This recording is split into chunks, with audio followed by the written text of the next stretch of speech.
근데 하나님께서 일하시는 방식, 일하시는 방법이 있으십니다. 일반적인 것 두 가지가 있는데 하나는 뭐냐면 그의 백성을 통해서 일을 하신다라는 겁니다. 이스라엘이 이것 때문에 선민 사상에 빠졌었습니다. 그러다가 나중에 점점 교만하게 됐습니다. 하나님께서 일하는 방식 두 번째는 뭐냐면 남자를 통해 일을 하신다라는 겁니다. 왜 남자를 통해 일을 하시는가? 출애굽기 13장 12절입니다. 같이 한번 읽겠습니다. 수컷은 여호와의 것이니라. 아멘. 예, 말씀 준비할 때는 은혜로운데 갑자기 보니까 좀 표현이 그렇습니다. 저 앞에 어떤 것이 있었냐면 모든 태어나는 사람들 중에 남자는 다 하나님 것이고 또 그 다음에 우리가 키우는 가축들 중에서도 태어나는 모든 가축들 중에서도 수컷은 다 하나님 것이다.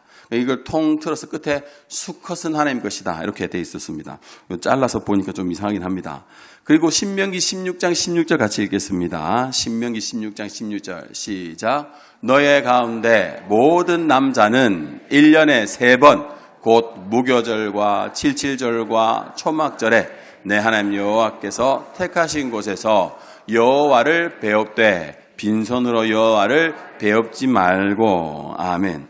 모든 남자, 이스라엘에 있는 모든 남자가 다 하나님의 것입니다. 그래서 방금 읽은 이 말씀 보면은 이 모든 남자가 무슨 일이 있어도 1년에 3번은 반드시 하나님 앞에 서야 됐습니다. 앞에 있는 것처럼 무교절, 칠칠절, 초막절이 그 대표적인 절기라고 할 수 있겠습니다. 하나님께서 모든 남자를 자신의 소유로 하셨습니다. 그래서 하나님의 일은 일반적으로 남자를 통해 일하신다 이런 생각들이 이스라엘 안에 팽배했습니다. 이걸 알고 오늘 본문을 보게 되면 오늘 본문은 우리를 많이 불편하게 만듭니다. 예수 그리스도의 족보를 읽을 때마다 알 수 없는 그 약간의 불편함을 우리에게 주는 것이 총 4부분이 있습니다.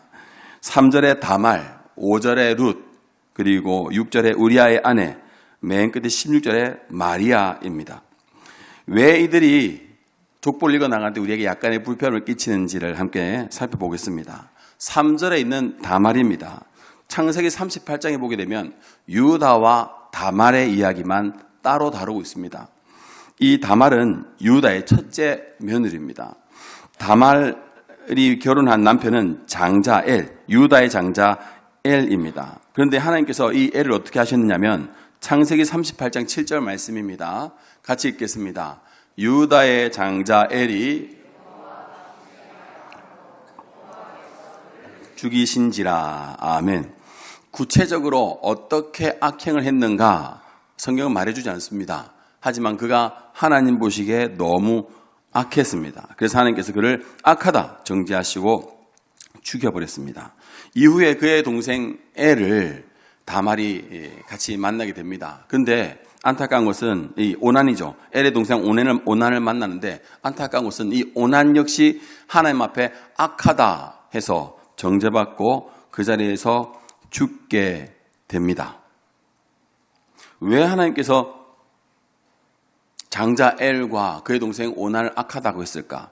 오늘 본문하고 연결해서 보게 되면 어느 정도 추측할 수 있는 부분이 있습니다. 그것이 무엇이냐면 하나님의 번성의 약속 때문입니다. 하나님께서는 이스라엘 백성 모두가 다 번성하길 원하셨습니다. 아브라함 후손들이 이 땅을 가득 메우길 원하셨습니다. 물론 그렇게 하신 이유는 아브라함의 후손들을 통해서 하나님께서 일하고자 하시는 겁니다. 하나님 크신 또 원대한 뜻이 있기 때문에 그렇습니다. 그런데 유다의 장자 엘과 그의 동생 오난이 하나님의 약속과 하나님의 일하심에 전면적으로 반대하고 방해하고 나선 겁니다. 그래서 자녀를 낳지 않은 겁니다. 장자 엘도 자녀 낳을 수 없게 자신이 알고 있는 지식을 동원했고 그의 동생 오난도 지금 다말 형수죠. 솔직히 말해서 형수와의 관계에서 태어난 첫 번째 아이가 형의 아이가 될 것을 아니까 그게 너무 싫어가지고 그래서 자녀를 낳을 수 있는 것을 피한 겁니다. 하나님께서 전면적으로 자신의 약속과 하나님 일하심에 방해되다 보니까 장자 엘도 그의 동생 오난도 악하다 하면서 심판하신 겁니다. 그리고 지금 우리 정서에 유다와 다말 사이에 있었던 일도 우리를 불편하게 만드는 요소입니다. 왜냐? 시아버지하고 며느리 관계였기 때문입니다. 그런데 성경은 어떻게 평가하냐면 창세기 38장 26절 말씀입니다. 같이 읽겠습니다. 유다가 그것들을 알아보고 이르되 그는 나보다 옳도다. 내가 그를 내 아들 셀라에게 주지 아니하였음이로다. 아멘. 시아버지가 마지막 하나 남은 아들 셀라가 아직 어리다 하는 핑계로 다말에게 주지 않았습니다. 그리고 다말을 친정집으로 보냈습니다. 그런데 다말은 어떤 사람이었냐면 하나님의 약속에 대한 믿음을 가지고 있었던 사람이었습니다. 그래서 장자 엘의 기업 물을 자를 계속 이어가고 싶었던 겁니다.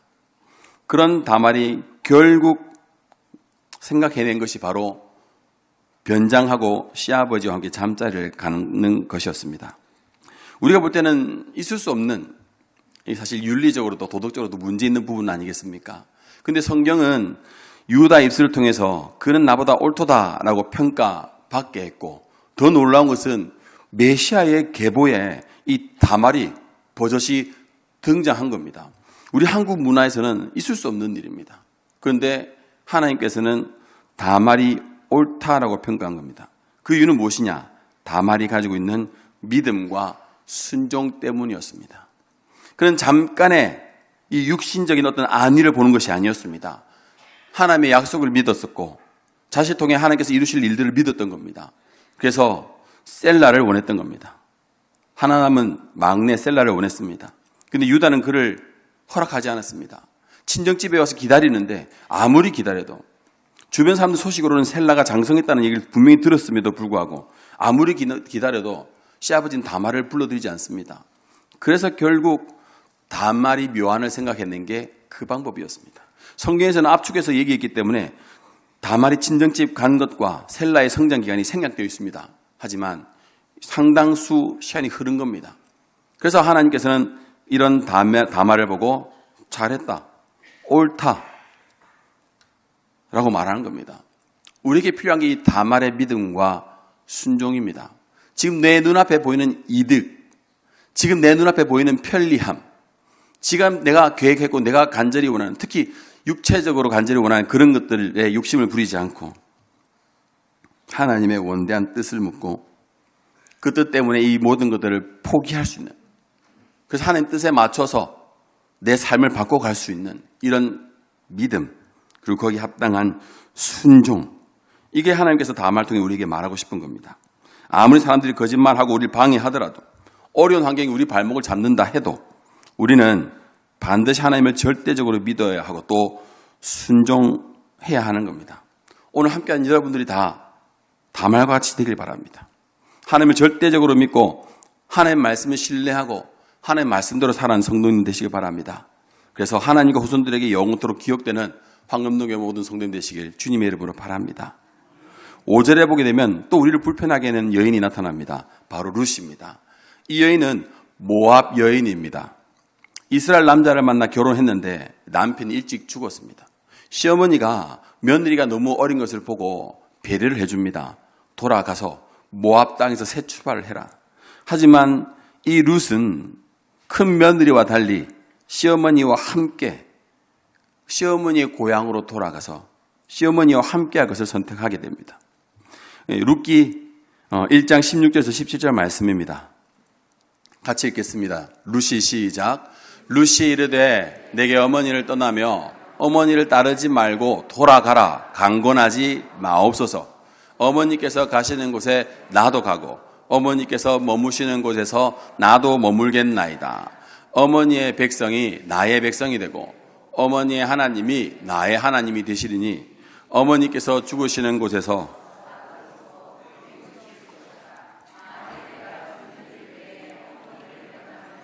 여호와께서 내게 벌을 내리시고 더 내리시기를 원하나이다 하는지라. 아멘. 여기서 우리가 주목해 볼 부분은 16절 후반부에 있는 부분입니다. 어머니의 백성이 나의 백성이 되고 어머니 하나님이 나의 하나님이 되시리니. 이 부분이 우리나라 정서와 맞아 떨어지는 부분입니다. 우리나라는 결혼하면 출가 외인이라고 합니다. 한번 출가했으면 사실 그 집에 뼈를 묻어야 되는 겁니다. 이 정서가 룻에게도 있었던 겁니다. 그리고 또 룻은 이렇게 어머니와 함께 얘기하면서 온전한 신앙 고백을 해냈다고 볼 수 있습니다.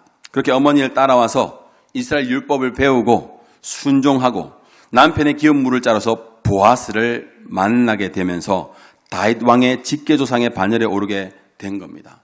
게다가 이 여인은 모압 여인입니다. 이방 여인이고 또 여자입니다.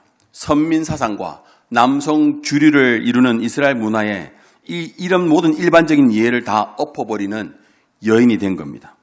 왜 룻에게 이런 놀라운 은혜의 역사가 일어날 수 있었는가? 그 이유는 그녀의 믿음 때문입니다. 하나님에 대한 믿음. 처음에는 하나님 몰랐습니다만 시어머니를 만나고 하나님을 자신의 하나님으로 영접한 겁니다. 그래서 생소하지만 이스라엘 율법과 문화가 너무 생소하지만 시어머니 따라와서 믿음에 합당한 행함을 보여줄 수 있게 된 겁니다. 그 결과 다윗 왕의 직계 조상이 될 수 있었고 메시아의 계보에 들 수 있었던 겁니다. 오늘 우리에게 필요한 게 바로 룻의 믿음과 행함입니다. 룻은 분명 장성한 사람이라 할 수 있습니다. 결혼했기 때문입니다. 그런데 룻은 그럼에도 불구하고 그동안 익숙했던 모든 모압의 문화와 종교를 다 버려버렸습니다. 시어머니를 따라 베들레헴으로 왔어도 그녀는 이스라엘 율법과 문화에 녹아들기 위해 시어머니 말씀에 순종했고 또 하나님 말씀에 순종했습니다. 혹 이 자리에 모태신앙이 아닌 삶을 살아가다가 복음을 듣고 전도받은 사람, 구원받은 성도들이 꽤 있을 겁니다. 하나님께서 룻을 통해 우리에게 하시는 말씀은 이왕 하는 거 확실히 하라는 겁니다. 이왕 믿는 거 확실히 믿으라는 겁니다. 예수님을 구주로 영접했으면 롯처럼 이전에 알고 있던 모든 익숙했던 것들을 버리라는 겁니다. 완전히 예수님과 그의 나라로 들어오라는 겁니다. 물론 생소할 수 있습니다. 그 전에 내 익숙했던 것들을 저버리고 새롭게 접하는 문화 가운데 들어온 것이 어색할 수 있습니다. 불편할 수도 있습니다. 하지만 하나님께서는 이왕 믿기로 작정했다면 제대로 믿어야 하지 않겠느냐라고 말씀하는 겁니다. 그렇게 제대로 믿어야 우리는 믿음의 사람이 될 수 있고 하나님의 크고 놀라운 계획의 일부가 되는 복을 누릴 수 있게 되는 겁니다. 오늘 함께한 여러분 모두 다 그렇게 되길 바랍니다. 룻처럼 온전하게 믿음과 순종을 행해서 메시아의 계보를 이어가는 황금동교회 모든 성도님 되시길 우리 주님의 이름으로 바랍니다. 6절에 우리아의 아내 밧세바가 등장합니다. 마태가 족보를 써내려가면서 치밀기가 있었는지 생각이 잘 안 났나 봅니다. 그 있잖아 우리아의 아내 밧세바가 생각 안 나는 거죠. 그 있잖아 누구 이름 생각 안 나는데 그냥 언뜻 생각나는데 우리아의 아내. 그래서 밧세바라는 분명한 이름이 있음에도 불구하고 우리아의 아내라고 하면서 족보에 우리아의 아내로 기록되어 있습니다. 우리 사무엘하 11장 3절 말씀을 한번 보겠습니다. 같이 읽겠습니다. 다윗이 사람을 보내 그 여인을 알아보게 하였더니 그가 아뢰되 그는 엘리암의 딸이요 햇사람 우리아의 아내 밧세바가 아니니까 하니. 아멘. 그냥 우리아의 아내, 이방 사람의 아내, 용병이죠. 용병의 아내. 그래서 우리는 습관적으로 그도 이방인 여인이었지 않을까라고 생각할 수 있습니다. 그런데 방금 우리 읽은 이 말씀 보게 되면 그 여인이 출생을 우리가 알 수 있습니다. 출생의 비밀. 햇사람 우리아의 아내이기 이전에 엘리암의 딸이었다라고 합니다. 그럼 엘리암이 누군가 찾아봤습니다. 사무엘하 23장 34절 말씀 같이 보겠습니다. 길로 사람 시작. 길로 사람 아히도벨의 아들 엘리암과 길로 사람 아히도벨의 아들이 엘리암이었다라고 말한 겁니다. 이 아히도벨이 얼마나 대단한 사람이냐면 다윗 왕의 모사입니다. 다윗 왕의 아들 압살롬을 왕으로 세우려고 하지만 실패하고 고향으로 돌아가 자살한 사람입니다. 성경의 최초로 자살한 사람. 비록 끝은 아쉽지만은 대단한 권세를 한때 누렸던 사람이었던 겁니다. 이점에서 한번 생각해 보시기 바랍니다. 햇사람 우리아가 용병으로 고용됐습니다. 근데 이 용병 고용된 것이 우연이었을까요? 장인의 입김이나 조언이 있었지 않았을까? 아내가 얘기해서 이끌어오지 않았을까? 이런 생각을 추측할 수 있는 부분입니다. 다윗 왕이 밧세바의 아버지 이름 엘리암이라는 이름을 들었을 때 아히도벨을 떠올렸을까? 안 떠올렸을까요? 다윗만 아는 부분입니다. 다윗 왕이 그냥 한순간 눈 맞아 저지른 실수 때문에 밧세바를 아내로 들였다. 근데 정말 한순간의 실수인데 아내로 들인 것 같습니까? 아닌 것 같습니까? 생각해 볼 수 있는 부분입니다. 또 밧세바는 옥상에서 목욕하는데 왕이 볼 거라 생각했을까요? 안 했을까요? 여러 가지 상상을 할 수 있도록 우리에게 여지를 주는 부분이라 할 수 있겠습니다. 하지만 어찌됐든 간에 이런 식으로 엮이게 되면서 아히도벨은 나름 궁 안에서 플러스적인 요소, 좀 더 권세를 누릴 수 있는 그런 요소들을 갖추게 됩니다. 왜? 내 손녀가 왕비가 됐기 때문입니다. 그런데 이게 결국 그의 교만으로 이어지게 되면서 압살롬의 반역을 돕게 되고 그를 왕으로 추대하면서 인생에 큰 오점을 남기게 됐습니다. 자, 그러면 밧세바는 우리에게 어떤 영적인 통찰을 주는가? 약속의 말씀을 신실하게 붙들라 라는 겁니다. 약속의 말씀을 신실하게 붙들라. 다윗 왕이 늙고 힘을 잃어갈 때 아도니아가 스스로 왕이 되겠다 나섭니다. 근데 열왕기상 1장 6절에 보게 되면 압살롬 다음에 태어난 자로 아도니아를 언급합니다. 근데 압살롬이 죄를 지었지 않습니까? 숙청되었기 때문에 당연히 아도니아가 되지 않겠는가? 하지만 이스라엘이 가지고 있는 독특한 장자법은 그렇게 호락호락하지 않습니다. 말씀을 찾아왔습니다. 역대상 5장 1절에서 2절 말씀 같이 읽겠습니다. 시작. 이스라엘의 장자 르우벤의 아들들은 이러하니라. 르우벤은 장자라도 이스라엘 아들 요셉의 자손에게로 돌아가서 족보에 장자의 명분대로 기록되지 못하였느니라.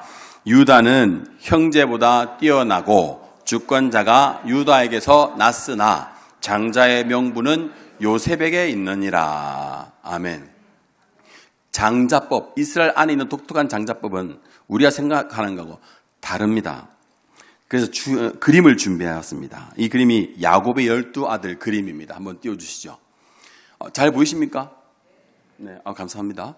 자, A, B, C, D. 사실 결혼한 아이들, 자녀들 순서대로 보게 되면 레아, 실바, 라헬, 빌하입니다. 요 순서대로 되는 게 맞습니다. 요셉, 베냐민이 더 어리니까 레아, 실바, 빌하, 라헬이 되어야 됩니다. 근데 왜 A, B, C, D로 해가지고 레아, 라헬, 실바, 빌하로 했냐면 결혼한 순서. 제일 먼저 레아랑 결혼하고 그 다음에 곧이어 금방 라헬과 결혼하고 후에 실바랑 결혼하고 빌하랑 결혼했습니다. 이 결혼한 다윗의 야곱의 4명의 아내를 결혼한 순서대로 지금 배열한 게 A, B, C, D. 그리고 그 밑으로 보게 되면 이제 아들들이 쭉 언급되고 있지 않습니까? 이스라엘 장자법의 특징은 뭐냐면 레아의 아들 루벤에게 장자권이 있습니다. 당연한 거겠지요. 당연한 거 아니겠습니까? 근데 루벤이 아버지의 심상을 더럽혔습니다. 그래서 이 장자권이 박탈된 겁니다. 그러면 누구에게 가느냐? 시몬에게 가느냐? 아닙니다. 이스라엘 장자법은 그 다음 어머니의 첫째에게 가게 됩니다. 그 다음 어머니가 누굽니까? 라헬입니다. 태어나기는 가시 되어야 되지 않겠나라고 생각하지만 앞서 말씀드린 것처럼 아내된 순서를 따져야 됩니다.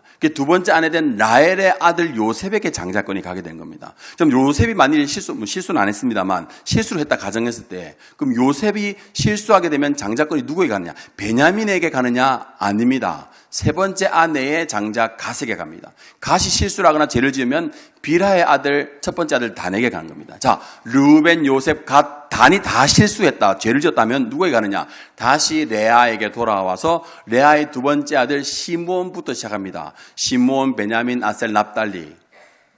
이게 이스라엘이 가지고 있는 독특한 상속법입니다. 그래서 우리는 유다가 더 센데 왜 유다가 장자가 되지 않았을까? 시몬이 둘째인데 왜 시몬이 되지 않았을까? 질문한 사람들이 들어 있습니다. 왜 그러냐? 이 독특한 장자법 때문에 시몬이 그 다음 장자권을 이어받지 못하고 힘센 유다가 장자권을 이어받지 못하고 라헬의 아들 요셉에게로 장자의 권이 넘어간 겁니다. 그래서 그 증거 중에 하나가 뭡니까? 므낫세와 에브라임. 상속법은 장자에게 두 몫을 주는 겁니다. 다 1. 하지만 장자는 두 몫. 그런데 요셉이 장자권을 가지게 됐으니까 요셉이 두 몫을 가져가는데 본인이 안 가져가고 자신에게 있는 2명의 아들에게 이 12지파의 어떤 명분을 계승하게 됩니다. 그래서 므낫세하고 에브라임이 12지파 안에 들어오게 되는 겁니다. 이게 이스라엘 안에 있는 독특한 상속법입니다. 자, 이 방법대로 따져보면은 어떻게 정리가 되느냐? 다윗이 밧세바를 아내로 맞이하기 전에 놀랍게도 7명의 아내가 더 있습니다. 첫 번째 미갈 사이에서는 자녀가 없습니다. 두 번째 아내는 아히노암이고, 그 다음 아비가일, 그 다음에 마아가, 그 다음에 핫깃이고, 아비달, 그 다음에 에글라, 마지막에 8번째 아내가 밧세바입니다. 솔로몬을 따져봐도 솔로몬이 전체 중에 10번째이고, 또 밧세바의 안에서 순서대로 따져봐도 솔로몬은 첫째가 아닙니다. 4번째입니다. 이상하지 않습니까? 저들의 방식으로 따져봐도 솔로몬이 왕이 될 수 없습니다. 자, 그런데 어떻게 솔로몬이 왕이 됐습니까? 약속 때문입니다. 다윗 왕이 밧세바하고 약속했습니다. 솔로몬을 내 다음 왕으로 삼겠다. 이 약속 가지고 밧세바가 나단 선지자와 함께 들어가가지고 당신 나하고 약속했지 않느냐? 지금 아도니아가 왕이 되겠다 저렇게 설치고 있는데 우리 약속이 어떻게 되는 것이냐? 따져 물은 겁니다. 그래서 다윗 왕이 깜짝 놀랍니다. 아도니아가 그랬다고? 난 내 약속대로 솔로몬을 왕으로 앉힐 것이다. 나단 선지자도 함께 증인이 되어주고, 그래서 다윗이 밧세바 약속한 대로 이후에 일을 추진해서 솔로몬이 진짜 이스라엘 전체의 왕이 되는 그런 순서를 진행하게 되는 겁니다. 오늘 밧세바 통해서 하나님께서 우리에게 하고자 하는 말씀은 무엇입니까? 약속의 말씀. 약속의 말씀을 신실하게 붙들어라 라는 겁니다. 우리가 약속의 말씀을 굳게 붙잡으면 우린 그 말씀 통해서 위로받을 때도 있고 힘을 공급받을 때가 있습니다. 우리가 약속의 말씀을 굳건하게 붙잡으면 능력, 지혜를 공급받을 수 있습니다. 어떤 이는 용기와 담대함을 충만하게 누릴 수 있게 됩니다. 또한 인내와 오래 참음도 가능하게 됩니다. 약속의 말씀 때문입니다. 그러므로 약속의 말씀 붙드는 우리 성도님들, 약속의 말씀을 붙들고 믿음으로 살아가는 우리 성도님들 되시길 바랍니다. 그러면 밧세바가 했던 놀라운 약속이 이루어지는 하나님의 은혜를 여러분 모두가 다 누릴 수 있게 되는 겁니다. 그 은혜의 주인공이 다 되시길 주님의 이름을 바랍니다. 마지막으로 16절 마리아, 우리가 너무나 잘 아는 마리아라서 길게 말할 필요도 없습니다. 생략하겠냐? 그래도 잠깐 얘기해야 되죠. 마리아는 어떻게 보면 방금 4명의 여인 중에 가장 위태로운 여인이라 할 수 있습니다. 왜 그렇습니까? 처녀인데 잉태를 했기 때문입니다. 그러나 천사를 통해 받은 하나님의 말씀을 굳건히 믿고 담대히 주어진 은혜의 소명을 감당하면서 메시아의 어머니가 되는 굉장히 큰 복, 세상 그 어떤 여인도 누릴 수 없는 큰 복을 마리아가 누릴 수 있게 된 겁니다. 오늘 족보에도 보시면은 남편 이름보다 마리아의 이름이 먼저 나옵니다. 그 앞에 있는 룻도, 다말도, 밧세바도 남편 다음이었습니다. 하지만 오직 마리아만 남편보다 먼저 언급이 된 겁니다. 얼마나 대단합니까? 그의 영향이 얼마나 대단한지를, 메시아 족보 가운데 얼마나 대단한 분인지를 알 수 있게 해주는 그런 대목이라 할 수 있겠습니다. 자, 그러면 그녀를 이렇게 만든 것이 무엇인가? 우리 PPT 준비했습니다. 누가복음 1장 38절 말씀입니다. 마리아가 같이 읽겠습니다. 시작. 마리아가 이르되 주의 여종이오니 말씀대로 내게 이루어지이다 하매 천사가 떠나가니라. 아멘. 천사 가브리엘의 말을 듣고 그 말을 믿음으로 받았습니다. 사실 인간적으로 볼 때 있을 수 없는 일입니다. 남자를 모르는 처녀인데 남자를 모르는 처녀가 잉태를 한다니 있을 수 없는 일이다. 없던 일로 해달라. 원상태로 복구시켜달라. 이렇게 요구해도 당연한 겁니다. 그런데 마리아는 믿음으로 받았습니다.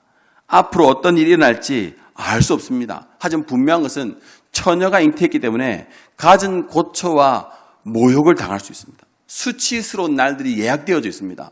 그런데 마리아는 어떻게 했습니까? 천사를 통해 선포되는 하나님의 말씀을 믿음으로 받아들였습니다. 그리고 남편보다 먼저 언급되는 또 메시아의 어머니가 되는 굉장히 큰 복을 누릴 수 있게 된 겁니다. 오늘 우리에게도 이러한 믿음이 필요합니다. 내 환경이나 조건을 따지지 않고 내 감정이나 기분에 휘둘리지 않고 예수 믿기 전에 옛 습관이나 지식에 우리가 빠져가지고 답습하지 않고 어떤 말씀을 주시든지 아멘으로 또 감사함으로 받는 믿음, 이 믿음이 오늘 우리에게 필요한 겁니다. 결국 오늘 4명의 여인이 우리에게 보여주는 것은 온전한 믿음과 또 그 믿음으로 인한 행함인 겁니다. 하나님께서 이런 이유로 4명의 여인들을 메시아의 족보에 올리는 겁니다. 하나님께서 이런 믿음과 믿음으로 행하는 순종을 보시고 오늘 여러분들도 원하신 대로 붙들어 사용하실 겁니다. 지금 우리가 이제 올해 123년 됐지 않습니까? 그런데 하나님께서는 이 숫자로 일하지 않습니다. 여기 다양한 직분과 세상에서 다양한 직책을 가진 사람들이 모여 있습니다만 하나님께서는 그 직분이나 세상의 직책 가지고 일하시지 않습니다. 오늘 함께하는 여러분들 중에서는 부자인 사람도 있을 겁니다. 건강한 사람도 있겠죠. 하지만 하나님께서는 그 재산과 건강으로 일하시지 않습니다. 여러분이 신앙생활을 얼마나 오래 했든지 하나님에게 중요하지 않습니다. 하나님 그 신앙의 연수로 일하는 분이 아니시기 때문입니다. 오직 하나님은 믿음과 믿음으로 행함입니다. 아무리 공부 열심히 해서 박사 학위를 많이 받았다 하더라도 세상에서 남들이 부러워할 만큼의 어떤 업적이 있다 하더라도 명예훈장도 받고 놀라운 업적을 많이 세웠다 하더라도 역사 대대로 인류가 기억하는 그런 놀라운 업적을 세웠다 하더라도 하나님은 그 업적을 통해서 일하시지 않습니다. 오직 하나, 믿음과 그 믿음으로 인한 순종입니다. 하나님 온전히 믿고 그 믿음을 행하는 성도, 그 성도를 하나님께서 들어 쓰시기 때문입니다. 이게 하나님께서 일하시는 방식입니다. 그의 아들 예수님도 이걸 본받아서 이 땅에 와 공생에 있는 동안에 놀라운 이적을 베풀 때마다 누구만 데리고 갔느냐면 베드로, 야고보, 요한만 데려갔습니다. 왜 그렇습니까? 예수님을 전적으로 신뢰하는 사람, 그 어떤 걸 보더라도 실망하지 않는 사람, 자기가 기적을 선포할 때에 옆에서 아멘 아멘으로 화답하고 도와줄 수 있는 사람, 흔들리지 않는 사람. 그래서 베드로, 야고보, 요한을 데려가서 이적을 베푸시는 겁니다. 그렇게 일을 하시는 겁니다. 우리 마지막으로 함께 말씀을 읽어보고자 합니다. 히브리서 11장 6절 말씀입니다. 같이 읽겠습니다. 믿음이 없이는 하나님을 기쁘시게 하지 못하나니 하나님께 나아가는 자는 반드시 그가 계신 것과 또한 그가 자기를 찾는 자들에게 상 주시는 이심을 믿어야 할지니라. 아멘. 하나님 일하는 방식입니다. 믿고 믿음으로 인한 순종. 네가 날 믿으냐? 날 믿으면 믿음의 결실을 보여달라. 행함을 보여달라. 믿음 있는 행함을 보여달라. 우리가 그렇게 믿고 믿음으로 순종할 때, 믿음으로 행할 때 하나님께서 우리를 보시고 기뻐하시면서 우리를 하는 놀라운 크신 계획 가운데 일부가 될 수 있도록 이끌어 주시고 우리가 하나님 놀라운 뜻을 이뤄가는데 귀한 도구로 쓰임 받을 수 있게 해 주시는 겁니다. 오늘 함께하는 모든 성도님들 다 그렇게 되기를 바랍니다. 그래서 우리 황금동교회 성도님들만큼은 그 어느 교회와 비교할 수 없는 하나님을 기쁨이 되는 성도님 되시길 바라고, 앞서 읽은 말씀처럼 하나님께서 주시는 상을 풍성하게 받아 누리는 황금동교회 모든 성도님 되시길 주님의 이름으로 바랍니다.